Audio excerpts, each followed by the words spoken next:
성경 말씀 구약 잠언 24장입니다.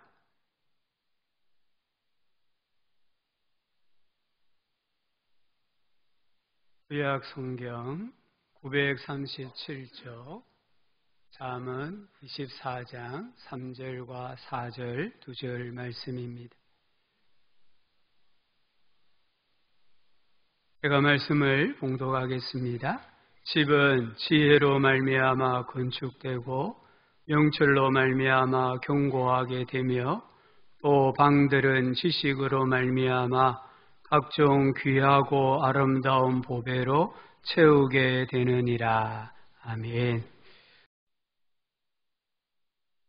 오늘 어버이 주일이고요. 지난 8일은 또 어버이의 날이었는데 한 성도님이 그러시더라고요. 어버이날을 맞이했는데 돈 붙일 계좌가 없어서 힘드네요. 부모님이 안 계시다 보니까 이렇게 용돈을 보내드리고 싶지만 붙여드릴 계좌가 은행 계좌번호가 없어서 힘들다. 마음이 먹먹해지는 그런 말씀이었어요. 오늘 주보에 보니까 어머니의 마음이라는 노래가 있는데요. 말씀을 듣기 전에 우리가 이 노래를 같이 한번 불러보았으면 좋겠습니다. 어머니의 마음.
거룩하리요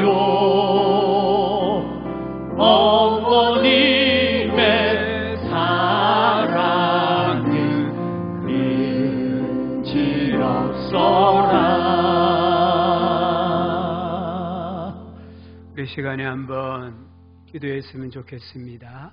혹 부모님들이 살아계시면 그 부모님들을 축복하면서 기도하고요.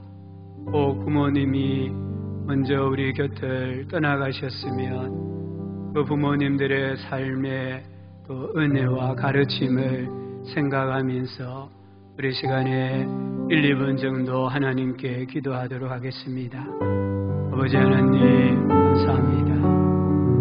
부모님 주의를 주셔서 다시 한번 부모님의 은혜와 사랑을 생각하게 해주시니 감사합니다. 바쁠 길 없습니다. 그 어머니의 아버지의 사랑과 희생을 생각하게 하시고 부모님이 살아계시다면 효도하게 하시고 정말 하나님 최선을 다하여 모시게 하여 주옵소서.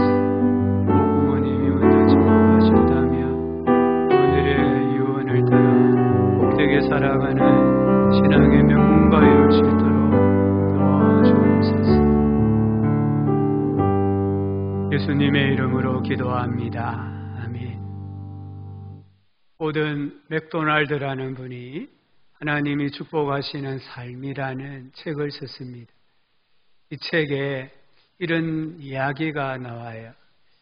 어떤 사람이 배를 한 척 만들었습니다. 가장 웅장하고 또 화제거리가 될 만한 배를 만들기로 하고 비용과 시간을 조금도 아끼지 않았습니다. 배에 화려한 돛을 달고 선실에는 온갖 편의 시설을 다 갖추었습니다. 갑판도 아주 값비싼 목재로 만들고 부속품은 일체 광택나는 놋쇠로 만들었습니다. 선미에는 멀리서도 볼 수 있는 페르소나호라는 배의 이름을 황금색 페인트로 칠했습니다. 이 사람은 사람들이 보낼 탄성과 박수갈채를 상상하면서 신나게 이 배를 만들었습니다. 이 사람은 배의 항해 적합성보다는 사람들의 시선을 염두에 두었습니다. 그래서 사람들의 눈에 띌 만한 부분은 한 군데도 흠잡을 데 없이 잘 만들었습니다. 하지만 사람들 눈에 보이지 않는 볼 수 없는 부분은 대충 무시하고 지나갔습니다. 이제 배가 다 완성이 되어졌고 페르소나호는 빵빠레와 함께 멋지게 첫 항해를 시작했습니다. 항해한 지 며칠이 되지 않아 강풍이 불었고 강풍에 배가 흔들리기 시작했습니다. 양옆으로 바닷물이 들어왔습니다. 채 몇 분도 안 되어서 배는 침몰하고 말았습니다. 사람들은 이 배를 만든 사람을 바보라고 불렀습니다. 화려하고 웅장한 멋진 배를 만들었는데 왜 바보라고 불렀을까요? 배를 만들 때에 수면 밑부분, 보이지 않는 부분을 무시했기 때문입니다. 이 사람은 배의 외관만, 남들에게 보여주는 부분만 생각했지 폭풍을 견뎌낼 수 있는 보이지 않는 부위의 탄성과 안정성은 생각하지를 못했습니다. 후에 난파된 배는 발견됐지만 그 바보는 영영 발견되지 않았다고 합니다. 이 배가 무엇일까요? 이 배는 내 인생일 수도 있습니다. 이 배는 우리 가정일 수도 있습니다. 이 배는 우리 신앙 공동체일 수도 있고 넓게 보면은 국가라고도 할 수 있습니다. 지금 나는 내 인생이란 이 배를 어떻게 만들어가고 계십니까? 혹시나 이 바보처럼 외형에만 남들에게 나타나지는 부분만 너무 많은 신경을 쓰고 있지는 않습니까? 또는 세상 사람들의 인정과 박수 갈채를 너무 기대하면서 허영심으로 또는 칭찬 지향적인 그런 삶으로 인생이라는 가정이라는 배를 만들어가고 있지는 않습니까? 오늘 우리 가정이라는 이 배가 안전하냐 우리는 점검해야 됩니다. 세상의 거센 풍랑에 흔들릴 수 있겠지만 결코 파손되지는 않는다라는 확신을 우리는 가질 수가 있느냐는 것이에요. 오늘 잠언 24장 3절은 집은 지혜로 건축된다. 집은 명철로 견고하게 세워진다. 확립된다라고 말씀하고 있습니다. 여기 집은 가정을 말합니다. 크게는 국가를 나타낼 수도 있습니다. 우리 가정은 지혜와 명철로 털을 닦고 세워지고 견고하게 확립된다고 말씀합니다. 이 집은 외형이잖아요.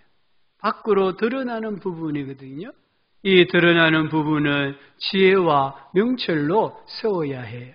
그리고 오늘 24장 4절에 보면은 방들은 지식으로 말미암아 각종 귀하고 아름다운 보배로 채우게 되느니라.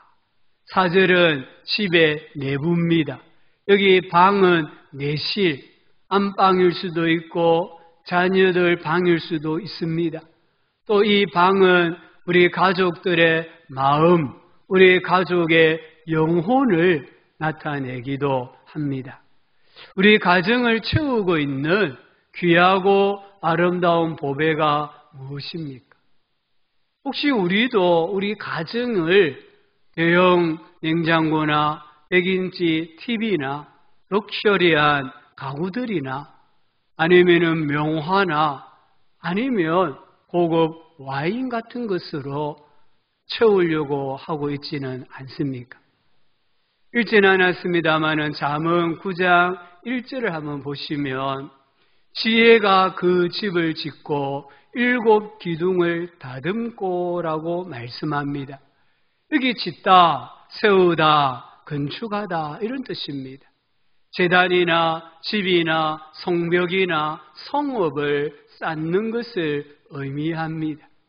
그리고 기둥은 그 집의 품격을 나타냅니다.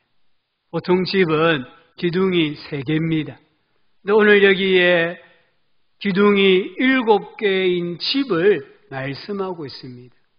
이 집은 매우 품격이 높은 집이고 큰 집이고 완전한 집이라는 것을 의미합니다. 오늘 우리 집을, 우리 가문을 지탱시켜주고 우리 가족을 행복하게 해주는 기둥들이 있다고 하면 무엇일까요? 그 기둥들을 우리가 한번 생각해 보면서 우리 성도님들의 가정이 영적으로 건강한 가정, 세파에 흔들릴 수는 있겠지만 결코 파손되지 않는 그런 가정으로 세워가는 은혜와 복이 있기를 주의 이름으로 축복합니다.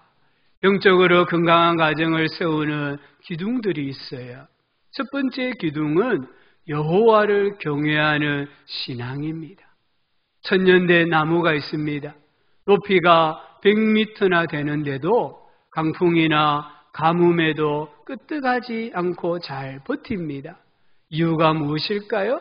뿌리가 100m나 뻗어 있기 때문입니다. 나무가 견딜 수 있는 힘은 뿌리와 정비례합니다. 간혹 태풍이 불어옵니다. 또 미국 같은 나라에 보면은 허리케인, 토네이도라는 강풍이 붑니다. 이 바람은 5분, 길어봤자 10분이에요. 또 5분과 10분 정도 강풍이 불고 나면은 어떤 나무는 뿌리채까지 다 뽑혀버려요. 근데 어떤 나무는 견고하게 서 있어요. 어디에서 차이가 날까요? 뿌리입니다. 뿌리가 얼마만큼 땅속 깊이 뿌리를 내리고 박혀 있느냐에 따라서 강풍에 견디느냐, 썰어지느냐를 결정하는 거예요. 여호와를 신앙하는 이 신앙의 힘이 얼마나 큰지 모릅니다. 저는 간혹 미국이나 유럽 사회를 보면서 받을 때가 있어요. 이런 나라의 국가적인 재난이나 또는 재앙을 만나면 그 사람들은 자연스럽게 모여 기도를 하더라고요. 이들이 평소에는 주일날 교회를 많은 사람이 가지 않아요.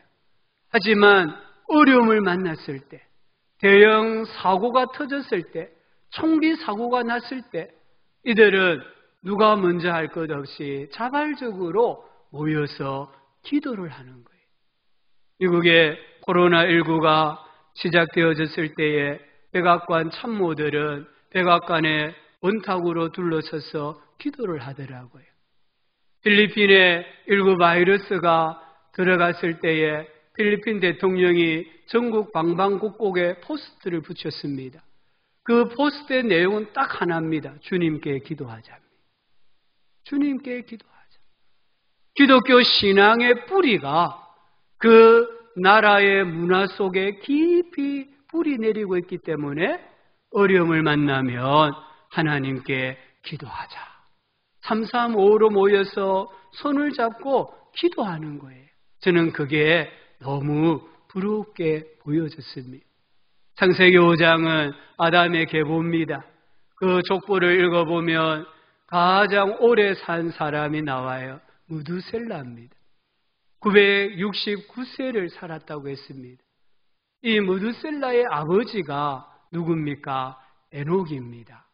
이 에녹은 창세기 5장 22절부터 24절에 이렇게 말합니다. 무두셀라를 낳은 후 300년을 하나님과 동행하며 자녀들을 낳았으며 그는 365세를 살았더라. 에녹이 하나님과 동행하더니 하나님이 그를 데려가심으로 세상에 있지 아니하였더라. 이 무두셀라는 아버지 에녹이 여호와를 경외하는 신앙을 가지고 살아가는 삶을 본 거예요. 최소 300년을 보았어요. 이 무두셀라 인생의 가장 뭔가 정체성이 확립되고 가치관이 확립될 그 시기에 아버지를 통해서 여호와를 경외하는 신앙, 하나님과 동행하는 신앙이 얼마나 가치가 있고 소중한가를 본 거예요. 그래서 무두셀라도 아버지의 신앙을 따라 하나님을 경외하며 살았다고 할 수 있습니다. 또한 구약 성경에 보면 에스라라는 학사가 나옵니다. 이 에스라는 아론의 16대 손입니다. 이 말씀이 무슨 말입니까? 영적으로 뿌리가 깊은 가문의 사람이란 말이에요. 그의 가문을 16대까지 성경이 기록을 하고 있습니다. 그래서 에스라 7장 6절에 보니까 이 에스라가 바빌론에서 올라왔으니 이 말씀은 이스라엘 백성들이 이제 조국으로 돌아올 때에 3차 귀환하는데 그때에 에스라가 지도자가 되어서 백성들을 데리고 올라왔다 이 말이에요. 그는 이스라엘의 하나님 여호와께서 주신 모세의 율법에 익숙한 학자로서 그의 하나님 여호와의 도우심을 입음으로 왕에게 구하는 것은 다 받는 자이더니 이 에스라를 가리켜서 모세의 율법에 익숙한 사람이다. 신앙의 뿌리가 깊은 가문의 출신이라는 것을 말씀하고 있습니다. 신앙의 뿌리가 참 중요합니다. 중국 근대사를 움직였던 인물이 세 사람이라고 해요. 다 여성들입니다. 송애령, 송경령, 송미령이에요.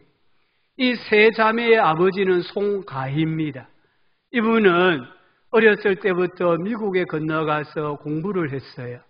미국에서 예수님을 영접하고 나중에는 목사가 돼요.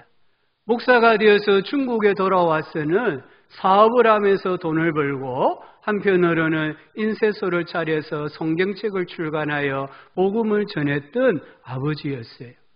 이 세 딸은 믿음 안에서 잘 자랐습니다. 큰딸 송애령은 중국 최고 부자인 공상이와 결혼을 했어요. 둘째 딸 송경령은 중국 혁명의 아버지라고 불리는 손문과 결혼을 합니다. 그러니까 퍼스트 레이디가 되는 거죠. 막내딸인 송미령은 후에 중국 국민당 총재가 되는 장개석과 결혼을 합니다. 한 집안에서 퍼스트 레이디가 2명이 나온 거예요. 이 세 자매의 성공적인 삶 뒤에는 아버지 송가희 목사로부터 배운 신앙이 있었다고 합니다. 막내딸 송미령이 살았던 메이린 궁에 가보면 2층 거실 중앙벽에 예수님의 초상화가 걸려 있고요. 그 아래에 성경책이 놓여 있대요. 그곳에서 남편 장개석과 송미령은 매일매일 주님께 기도했다고 합니다. 송미령이 결혼할 때에 장개석은 기독교인이 아니었습니다. 결혼 조건은 딱 하나입니다. 예수님 믿는 겁니다. 당신이 예수님을 믿는다고 하면 내가 결혼을 하겠다. 그래서 장개석이 예수님을 믿기로 결심하고 믿음으로 기독교인이 된 거예요. 결혼 조건으로 예수님을 믿는 것을 제시했다는 거예요. 왜 그럴까요? 신앙이 다르면 모든 것이 달라집니다. 신앙은 안경과 같습니다. 내가 어떤 색의 안경을 쓰느냐에 따라 보이는 만물이 달라 보이잖아요. 신앙이 다르면 인생도 세상도 만사도 다 달라 보입니다. 성경관도 신관도 구원관도 다 다릅니다. 그래서 한 세대가 부모와 자녀 3, 4대가 함께 신앙생활한다는 것은 엄청난 복 중의 복입니다. 사사기 2장 7절을 보니까 백성이 여호수아가 사는 날 동안과 여호수아 뒤에 생존한 장로들 곧 여호와께서 이스라엘을 위하여 행하신 모든 큰 일을 본 자들이 사는 날 동안에 여호와를 섬겼더라. 부모 세대가 하나님을 잘 섬겼다 이 말씀입니다. 사사기 2장 10절을 보면 그 세대 사람도 즉 부모 세대도 다 그 조상들에게로 돌아갔고 그 후에 일어난 다른 세대는 그 후에 일어난 다음 세대는 그 후에 일어난 자녀 세대는 그 후에 일어난 제2세대는 이렇게 말씀하지 않고 다른 세대 본질이 다른 성향이 다른 세대라고 기록하고 있습니다. 다른 세대는 여호와를 알지 못하며 여호와께서 이스라엘을 위하여 행하신 일도 알지 못하였더라. 여기 다른 세대는 어떤 세대입니까? 하나님의 위대한 행위를 목도하지 않은 세대입니다. 하나님을 아는 지식이 없는 세대입니다.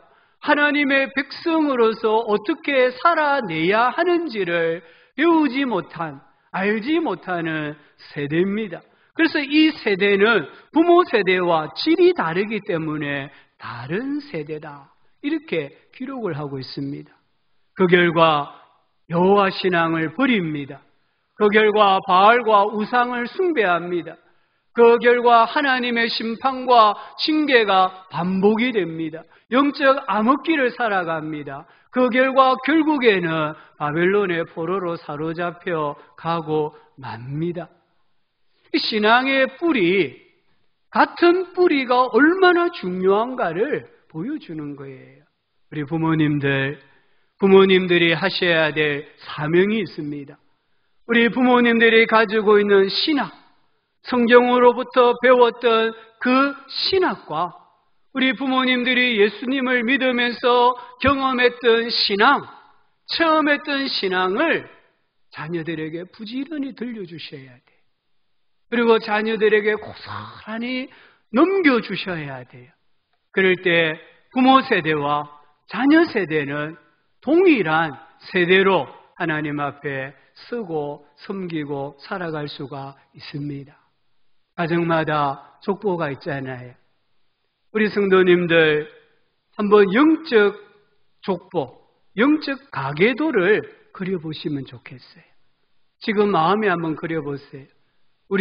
나는 지금 몇 대째 예수를 믿는 집안인가? 우리 가정에 원복음이 누구에게 들어와서 지금 나에게까지 흘러내려왔는가 한번 생각해 보시면 좋겠어요.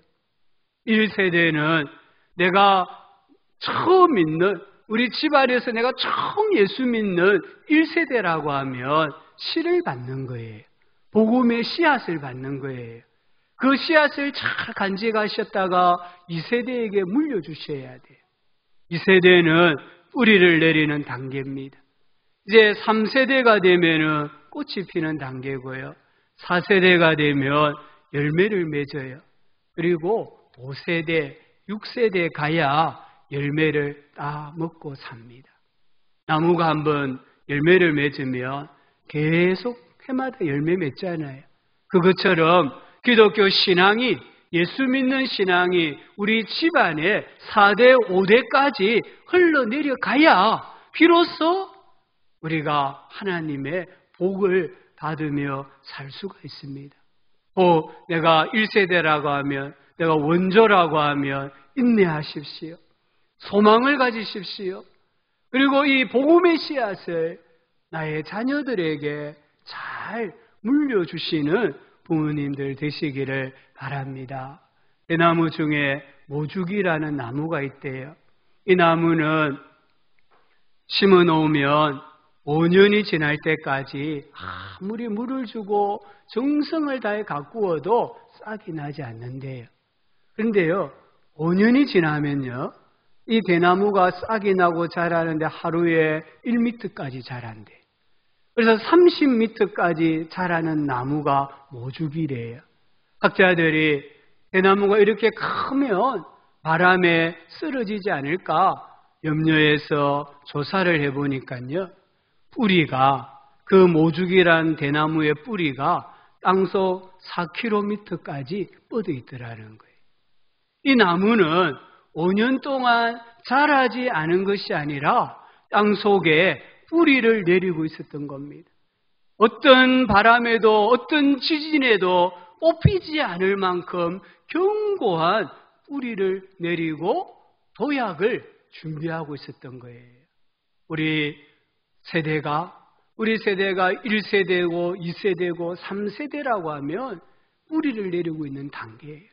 인내하면서 거룩한 비전과 열망을 가지고 이 기독교 신앙, 예수 신앙의 뿌리를 깊이 내리면 우리의 다음 세대가 이 뿌리로부터 수익을 다 받아서 열매 맺고 풍성한 삶을 살아간다는 것을 꼭 믿으시기를 바랍니다.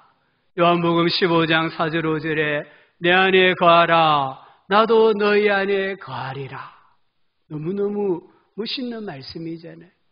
내 안에 거하라 무슨 말입니까? 내 안에 인생의 신앙의 뿌리를 내려라. 그러면 나도 너희 안에 거하리라. 예수님도 내 삶 속에 뿌리를 내리신다는 거예요. 나는 포도나무요 너희는 가지라. 그가 내 안에 내가 그 안에 거하면 사람이 열매를 많이 맺나니 나를 떠나서는 너희가 아무것도 할 수 없음이라. 온 가족이 우리 성도님들의 가문이 예수님 안에 거하실 수 있기를 축복합니다. 우리 예수님은 어제나 오늘이나 영원토록 동일하신 분이십니다. 영원한 반석이 되십니다. 그 반석에 인생과 가정의 뿌리를 돌돌 말아 감사 영적으로 뿌리를 내릴 때에 영적으로 건강한 가정, 행복한 가정이 되는 줄 믿습니다. 두 번째 기둥은 무엇일까요? 두 번째 기둥은 기도입니다. 영적으로 건강한 가정은 기도하는 가정입니다. 성공한 사람들의 책이나 간증을 들어보면 그 배후에는 누군가가 기도하는 사람이 있었다는 공통점이 있습니다. 기도하는 부모님, 기도하는 배우자, 기도하는 그 누군가가 있었기 때문에 그 사람이 성공할 수 있었다는 거예요. 우리 가족들이 함께 모여 기도한다는 건 엄청난 복입니다. 정말 평소 때는 각자 흩어진 곳에서 기도한다 할지라도 가정에 어려운 일을 만났을 때에, 교회가 국가가 어려운 일을 만났을 때에 우리 가족들이 손을 잡고 함께 기도할 수 있다고 한다면 그 가정은 정말 난파될 수 없는, 흔들릴 수 없는 그런 견고한 가정이 될 수가 있습니다. 우리 가족이 함께 기도한다는 것은 우리 집은 예수님을 믿습니다. 우리 집의 주인은 예수님이십니다라고 공개적으로 고백하는 행위입니다. 기도는 누구에게 합니까? 하나님에게 합니다. 하나님은 어디에 계십니까? 하늘에 계십니다. 하나님은 절대 거룩하시고 절대 높으신 분이십니다. 그 하나님을 아버지라고 부르는 가정은 이 땅 위에서 가장 품격이 있는 가정이고, 그 하나님을 아버지라 부르는 가족은 엄청난 복을 받는다는 것을 꼭 믿으시기 바랍니다.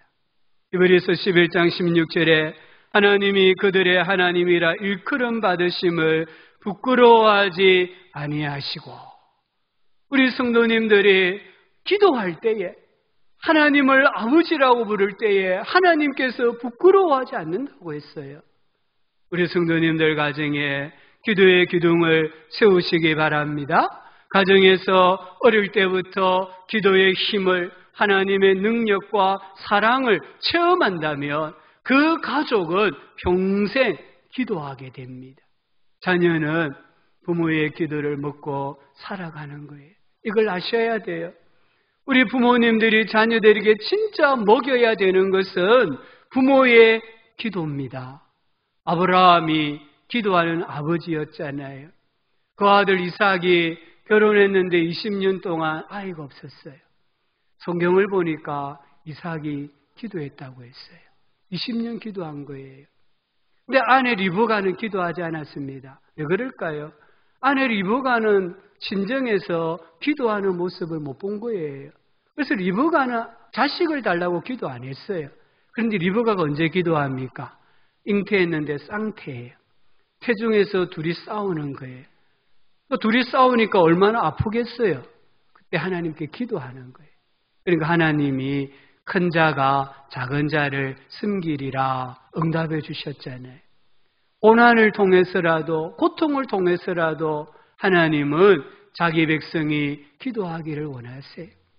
이 이삭과 리브가의 아들 야곱이 타향살이 하면서 철저하게 배운 것은 하나님 앞에 기도하는 거였어요. 그래서 그가 어려운 일을 만날 때마다, 앞뒤가 막힐 때마다 하나님께 기도하니까 하나님이 꿈에도 나타나시고 하나님이 그의 잠자는 곳에도 나타나셔서 인생의 문제를 해결해 주시잖아요. 한나는 기도하는 어머니였잖아요. 그러니까 그 아들 사무엘도 기도하는 아들이 되는 거예요. 심지어 사무엘은 이스라엘을 위하여 기도하기를 쉰다고 하면 그것은 하나님 앞에 죄를 범하는 것이다 라고까지 고백하는 것을 볼 수가 있습니다. 사도행전 10장에 고넬료 가정이 나옵니다. 이방인 최초의 개종자가 고넬료입니다. 이 고넬료가 예수님을 영접하고 나서 가장 힘썼던 일이 무엇입니까? 성경은 하나님께 항상 기도하더니라고 말씀하고 계십니다.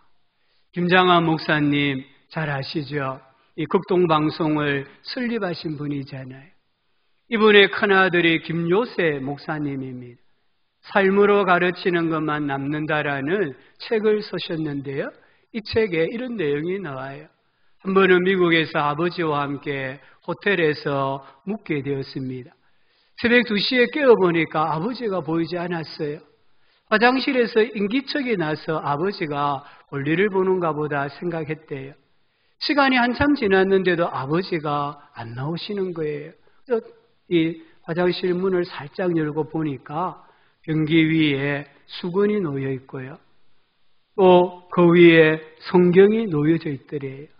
아버지가 변기 위에서 오랫동안 성경을 읽고 화장실 바닥에 무릎을 꿇고 기도를 하고 계셨던 거예요. 그때 이 아버지가 화장실 바닥에 무릎을 꿇고 자기를 위해 기도하고 있는 그 모습을 보았을 때에 하나님의 음성이 들리더래요. 아버지를 닮은 훌륭한 목사가 되라. 이 김요셉 아들은 아버지에 대해서 원망이 너무 많았어요. 우리 아버지가 교회에서는 너무 잘하는 거예요. 사람들에게 인자하게 하고 자상하게 대하는데 집에만 들어오시면은 자녀들 너무 엄하게 하고 집에서는 아버지로서 빵점인 거예요. 그래서 이 아버지에 대한 원망이 있었어요. 쓴뿌리가 있었어요. 그런데 아버지가 화장실 바닥에 무릎을 꿇고 자기를 위해 기도하는 모습을 보았을 때 그 원한, 원망, 쓴뿌리가 다 녹아내리더라는 거예요. 그리고는 하나님의 음성을 듣고 아버지를 닮은 훌륭한 목사님이 되셨습니다. 오늘 우리에게 진짜 필요한 것은 기도입니다. 기도하시기 바랍니다. 기도한 대로 이루어집니다. 특별히 우리 부모님들 기도를 좀 세게 하셔야 돼요. 크게 하셔야 돼요. 우리 교회에 계시다가 서울로 가신 문순남 권사님, 그 둘째 아들 광태강 목사님이 쓴 하나님이 빚으신 사람 야곱이란 책을 제가 토요일 날 다시 한번 읽어보았어요. 이 책에 야곱의 인생은 하나님께서 응답하신 인생입니다고 하면서 부모님 이야기를 하고 있어요. 어린 시절 어느 아침에 새벽 기도를 마치고 오신 어머니께서 우리 형제들을 머리맡에 앉아서 우리를 위해 기도하는 기도 소리를 들었습니다. 어머니께서 저의 이름을 불러가며 저를 위해 눈물로 기도하시는 것이 너무 좋았습니다. 그러면서 정말 그 어린 시절, 학창 시절, 가난하고 서럽고 힘든 상황도 부모님의 기도를 생각하면서 이길 수 있었다라고 고백을 해요. 이 아버지는 이렇게 기도하셨대요. 아버지는 어린 시절부터 5 아들을 앉혀놓고 한결같이 기도하셨습니다. 세계로 뻗어가는 가정 되게 하소서. 우리 5 아들 가운데 목사가 나오게 하시고 공무원이 나오게 하시고 선교사가 나오게 하시옵소서. 아버지는 우리들 귀에 못이 박히도록 기도하셨습니다. 이 기도를 식사 시간마다 하셨습니다. 지금 돌아보면 이러한 아버지의 기도가 대부분 응답되었습니다. 제가 생각할 때는 대부분이 아니라 100% 응답되었습니다. 이 아버지의 큰아들은 고위 공무원 생활하셨어요. 둘째 아들, 넷째 아들은 목사요 선교사입니다. 셋째 아들은 지방의 대학 교수입니다. 막내 아들 역시 신실한 신앙인의 가정을 이루고 있습니다. 아버지가 기도한 대로 다 이루어졌지 않습니까? 이 강태강 목사님이 학창시절에 가난하다 보니까 방황을 했대요. 그때 우리 문순남 권사님께서 2년 동안 철야하셨대요. 밤에 가서 밤새도록 이 방황하는 아들이 돌아오게 해달라고 철야기도 하고 새벽기도 하고 그리고 집으로 돌아오셨다는 거예요. 그래서 이분은 자신 있게 이렇게 고백합니다. 나의 오늘은 어머니 기도 응답입니다. 우리 자녀들이 먼 훗날에 자기 인생을 되돌아보면서 오늘 나의 모습은 어머니의 기도, 아버지의 기도 응답입니다라고 고백할 수 있다고 한다면 얼마나 좋겠습니까? 우리 부모님들 기도하시기를 주의 이름으로 축복합니다. 기도는 가정과 가족을 지키는 파수꾼이에요.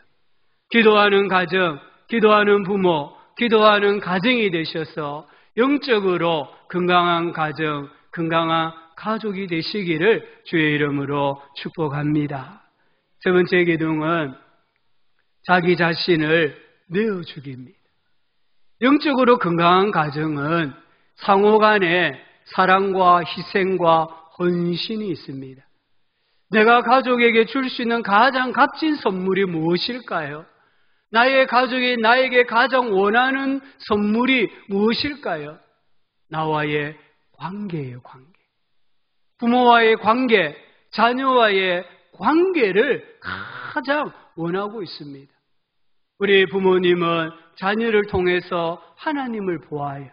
자녀들은 부모의 역할을 통해서 하나님이 어떤 분이신가를 보아요. 그래서 부모와 자녀의 이 관계는 신앙생활에, 신앙의 형성에 매우 중요합니다. 우리가 관계를 맺기 위해서 서로에게, 가족에게 내어줘야 될 것이 뭐가 있습니까? 시간입니다. 또 한 가지는 접촉, 터치라고 하죠. 가족들 간에 많은 피부 접촉이 있어야 돼요. 또 한 가지는 대화입니다. 이 시간과 접촉과 대화가 있어야만 그 가정은 건강한 가정이 되고요. 가족은 건강하게 성장합니다. 어떤 아들이 갑자기 아버지의 얼굴을 주먹으로 2번이나 때렸어요. 아버지를 때리는 이 아들은 막내입니다. 근데 착했습니다. 공부도 잘했습니다. 집에서나 학교에서 한 번도 말썽을 부린 적이 없어요. 공부를 잘해서 명문대학을 졸업했습니다. 이제 취업을 준비하고 있었습니다. 그런데 이 아들이 아버지의 얼굴을 2번이나 때린 거예요. 근데 이 아버지가 목사님이세요. 사모님이 이제 난리 난 거예요. 내일 주일에 목사님이 설교를 해야 되는데 목사님 얼굴이 멍이 들었잖아요. 그래서 어쩔 수 없이 상담사를 찾아서 상담을 하는데 그 가정에 숨어있는 드러나지 않은 이야기가 슬슬 나오기 시작한 거예요. 상담을 해보니까요. 아버지를 때린 아들은 중학교 때부터 대학교 졸업할 때까지 줄곧 부모를 떠나서 기숙사에서 혼자 살았대요. 그러면서 이 아버지는 또 한 아이를 입양을 해가지고 키우고 있는 거예요. 자기는 중학교 때부터 집에서 떠나보내고 또 한 아이는 입양해서 같이 살고 있는 이 모습을 보면서 이 아들의 마음이 정말 불안하고 정서적으로 건강하지 못했던 거예요. 그래서 그게 꼭 눌려 있다가 어느 날 아버지에게 폭력을 가한 겁니다. 이 아버지는 지금까지 아들의 마음과 생각을 단 한 번도 물어보거나 알려고 하지 않았다는 거예요. 그래서 아버지가 아들에게 진심으로 용서를 구하고 사과했대요. 아들도 자신의 행동을 후회하고 부모님께 진심 어린 용서를 구했다고 합니다. 우리 가정은 정말 이 이야기와는 상관이 없습니까? 우리 부모님들 자녀들에게 마음이 어떠한지, 자녀들의 생각이 어떠한지 한번 물어보셨습니까? 다윗의 아들 중에 압살롬이 나옵니다. 이 압살롬이 어느 날 아버지의 후궁들을 범하고 아버지의 왕위를 찬탈하는 반역을 일으킵니다. 이 압살롬이, 착한 압살롬이 왜 이렇게 되었습니까? 자기의 이복 형제 암논이 자기 누이 다말을 범했는데 아버지 다윗이 아무 말을 안 하는 거예요. 아버지 다윗이 암논을 혼을 낸다든지 그때 만약에 치리를 했다고 하면 이런 일이 없었어요. 근데 아버지 다윗이 그냥 아무 말도 안 하고 방치를 해버린 거예요. 그러자 압살롬 마음에 원한이 생기고 복수심이 생기고 상처가 생긴 거예요. 그래서 힘을 길러가지고는 아버지를 대적하는 것을 볼 수 있습니다. 우리 부모님들, 우리 자녀들에게 장난감 하나 사주고 게임기 하나 사주고 용돈 좀 주면 다 했다 착각입니다. 내가 열심히 일해서 월급을 받아서 가정에 갖다 주면 그것으로 나의 역할을 다했다. 그것은 착각입니다. 진짜 우리 가족이 원하는 것은 관계예요. 아빠와 엄마와 형제들이 함께하는 시간, 함께하는 추억, 함께하는 경험, 함께하는 대화를 원하는 거예요. 그래서 우리 예수님께서 성육신 하셨잖아요. 우리 예수님께서 성육신 하시되 종의 모양으로 오셨잖아요. 종하고 이렇게 이야기하지 못할 사람이 누가 있어요? 종하고 한번 피부 접촉을 못할 사람이 누가 있어요? 우리 예수님께서 종으로 오신 거예요. 자유인이 아니라 종으로 오신 거예요. 그래서 우리에게 시간을 주시고 우리를 만져주시고 우리와 늘 대화를 나누시는 거예요. 그래서 우리는 행복한 사람이고 그 예수님을 믿는 가정은 행복한 가정이 되는 것입니다. 가정이라는 배는 항구에 정박되어 있지 않습니다. 우리 가족이 가정호를 타고 먼 바다로 세상으로 나아가게 하는 도구입니다. 우리 가정이란 배가 크냐 화려하냐 중요하지 않습니다. 어떤 시설 설비를 갖추었느냐 중요하지 않습니다. 우리 가정이 안전하냐 우리 가정이 든든하냐는 것입니다. 정말 우리 가정은 어떤 풍파에도 난파되지 않을 만큼 안전한가 든든한가를 우리는 생각해야 합니다. 오늘 예수 그리스도의 신앙 위에 우리 가정의 기둥을 세우시고요. 온 가족이 항상 함께 기도하는 영성 위에 기둥을 세우시고 온 가족이 서로 사랑하고 희생하고 헌신하는 기둥 위에 우리 가정을 세우심으로 영적으로 건강한 가정, 행복한 가족이 되는 은혜와 복이 우리 성도님들에게 임하기를 주 예수 그리스도의 이름으로 축복합니다.